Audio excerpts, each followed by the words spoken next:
If you want to make cool thumbnails for your videos or presentations using PowerPoint, you can use the designer mode to get some help from AI. Here is how. Open PowerPoint and create a new blank presentation.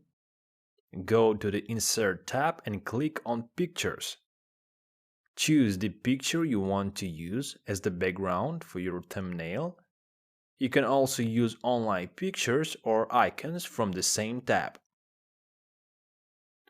Resize and position the picture on the slide as you like. You can also crop, rotate, or apply effects to it from the Picture Format tab. Now, go to the Design tab and click on Design Ideas.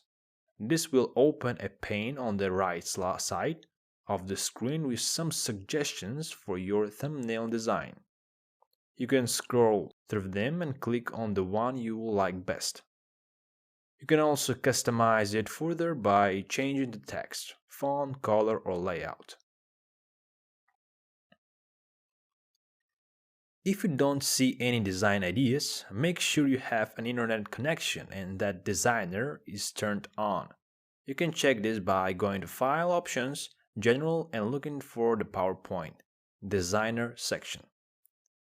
You can also click on More Design Ideas at the bottom of the pane to get more suggestions. Once you're happy with your thumbnail design, you can save it as an image file by going to File, Save As, and choosing PNG as the file type. You can also adjust the resolution and quality of the image from the same window. That's it. You have just created a cool thumbnail using PowerPoint and Designer mode.